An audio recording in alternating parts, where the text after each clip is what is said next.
You know, it's been far too long since we just sat down and we had a chat. So I thought for today I could just grab a cup of coffee. You guys should go grab a cup of coffee, take a pause, off you go.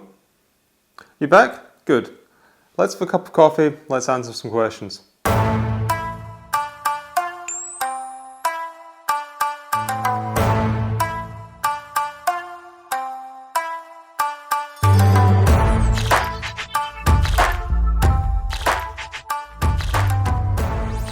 Mookie88 was asking where I got my glasses. I hope you mean these ones.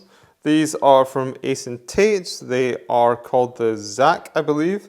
If you meant the acetate ones, I also got those from Ace and Tate. They make really good quality glasses for a very reasonable price. I think these cost me like $100. I did want a pair of Ditas. These are a poor man's Iron Man glasses. Steve Stein was saying, love your rings, man. Can you do a video about vintage rings, etc.? Now, yeah, I will really want to do that, but I'm diving into the subject a little bit more.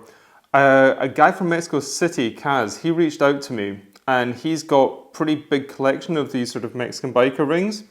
And so I want to work together with him, learning a little bit more about it, and then hopefully doing a video on it as well. Jordan Liu was saying, it'd help a lot if you included shots of you wearing the jeans. Kind of hard to see the big picture than me just describing it. I agree with that. The thing is, everybody's body shape is different, right? So if I'm describing it a certain way and you see me wearing the jeans, maybe you're going to buy them based on how they look on me, and they're not going to look the same on you.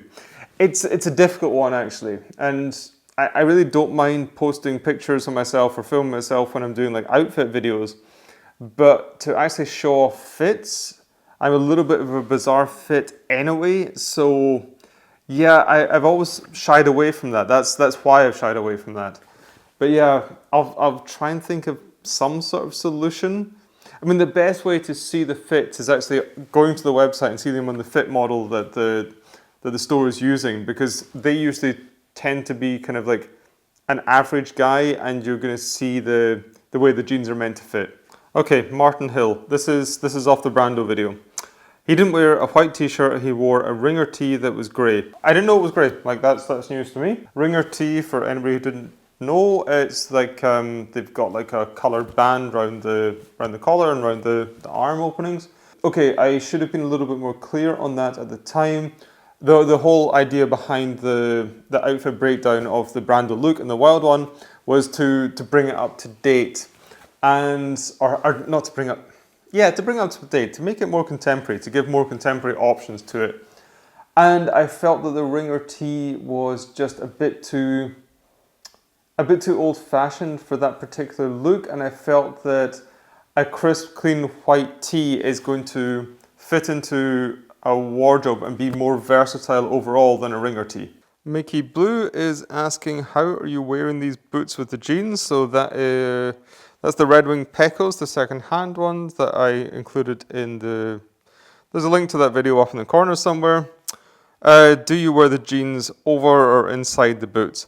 I wear them over the boots. The Pecos are Red Wing's take on a cowboy boot. You don't often see cowboys wearing their jeans tucked into the boots unless they're on some sort of Broadway musical. And yeah, that look for me is just a little bit too Puss in Boots.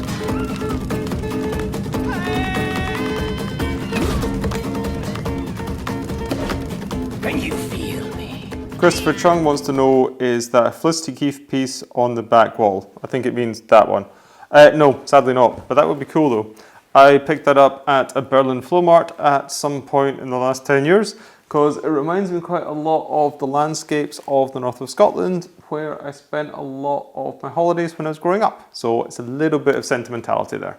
Okay, Juan Roa, he wants to know, do you have any suggestion on women's cuts or know a site channel for women's jeans? His girlfriend's fairly tall, but men's cuts are hard to wear on her hips. Yeah, so I don't know any dedicated channels for like women's denim. I haven't come across them if they are out there. And women's cuts in raw denim, and especially in Selvedge denim, are super tricky. Listen, Juan, let me look into it, and I'll probably take a deeper dive on that in a video in the future when I can actually do it some justice. Okay, Tiger Loves Tech. Please do a video on the effects of dry cleaning on denim, selvage denim and raw denim. And is it okay to do so in comparison to washing? To be honest, I don't know. I've never had experiences with it myself. And I'm a bit too lazy because I think the washing is just fine.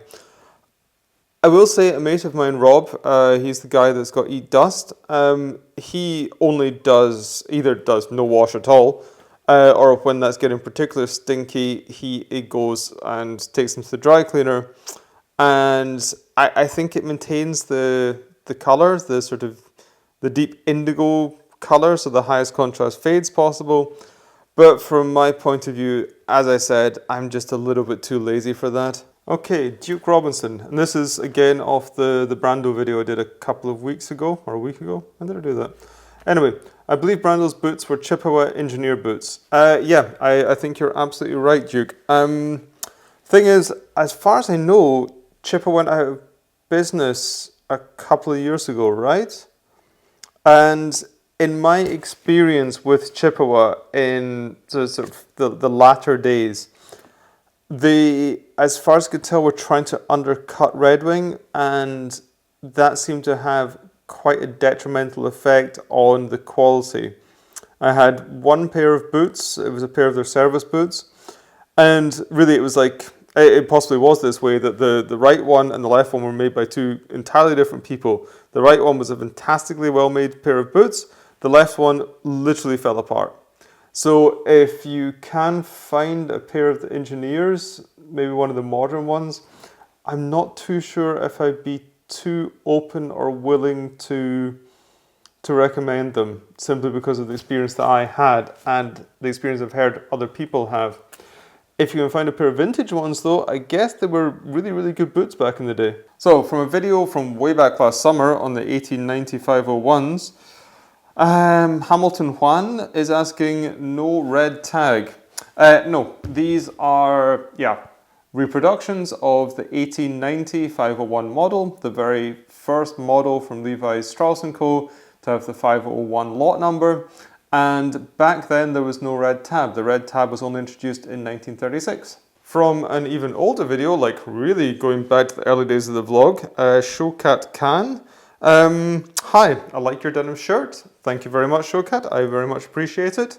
Where can I find it? This is a Levi's vintage clothing Western denim shirt, bought raw, worn from raw, washed too many times to count. I definitely don't do the no wash thing with shirts. That would really be stinky. And yeah, I'm not too sure if it's in the current lineup just now, actually. There's plenty of other brands that do versions of this shirt. The TCB one is extremely good. There's a really nice flathead one, but that's woohoo. Yeah, but you're going to be able to find a Western denim shirt just like this. Okay, here's the good one to end this all on. Nicholas Studer is asking, what does CeeAreDee mean? And yeah, okay, that takes a little bit of explanation, a little bit of a longer one. So, if you guys have been following this channel for a while, like a couple of years, you're going to remember that we used to be called Rope Dye. And Rope Dye was an evolution of another website that I used to work on or run with Thomas Boyer called Denim Hunters. I'm sure if you're a denim head, then you must know Denim Hunters. It's a fantastic resource. And Rope Dye evolved out of Denim Hunters because we wanted to start having a conversation about a wider variety of topics than just denim. Because I think that all of the aspects of raw denim that we love and attracts us to denim as a thing, those aspects can be applied to a wide variety of products, a wide variety of services, a whole lifestyle in fact. And so Rope Dye evolved out of Denim Hunters so we could start sort of expanding on those topics and talking about those topics. And that was great for a few years. Like that was a really, really fun project. CeeAreDee was again an evolution of Rope Dye. I mean, CeeAreDee actually stands for Creative Rope Dye. And that's because we started offering the services that we'd learned along the way with building up Denim Hunters, with building up Rope Dye to other brands. And in a creative way. I mean, that's the background of myself, that's the background of my partner as well. Yeah, but creative rope dye is a bit of a mouthful, and CeeAreDee just kind of like rolls off the tongue so nicely. And so we rebranded. I mean, rope dye still exists as a website, it still exists as an entity out there as a resource for information. And I'm really, really proud of the work that we did on that. And CeeAreDee is just the next logical step. If you guys have ever been to the website, I'll link to that down below, you're going to see up in the menu bar, there is a B2B tab. If you click on that, you can find out much more about what we actually do as a company or what we can do for your company if you're interested. Really plugging here. Anyway, so that is where CeeAreDee comes from. The logo, if you split it apart, so you've got the CeeAreDee logo, if you split it all apart, you've got the C, you've got the R, and you've got the D. And yeah, so that's the basis of CeeAreDee, that's where it came from. That is a little background, this little bit of my CV of how we got to where we are today. I really enjoy doing these Q&A sessions. I really need to do them much, much more often. Also, if you have left a comment on any of the videos, really thank you very much. That's really, really kind of you. Thanks for engaging with the community. That is something that I definitely want to... It's part of the reasons why I started this channel, and it's something I wanted to foster along the way. I try my best to get back to all of you with your questions. It just takes me a little bit of time sometimes. And there's also one thing that I've discovered recently is that I don't get notified when you reply to one of my replies. So if I've left you hanging with something, guys, I'm really, really sorry. Going forward, yeah, guys, please, if you've got any questions that came off this video, then please just drop them in the comments down below. If you've liked what's been going on here, and if you're not already, if you can consider hitting that subscribe button, that'd be brilliant. If you've hit the subscribe button, you may as well hit that like button. You've obviously been digging it. It helps out the channel, makes me know that I'm actually talking about the right things, going in the right direction. So yeah, that would be great. And guys, as always, I just hope that everyone is happy and healthy out there. I hope you're taking care of yourselves. I hope you're taking care of each other. And I'm going to see you in the next vlog.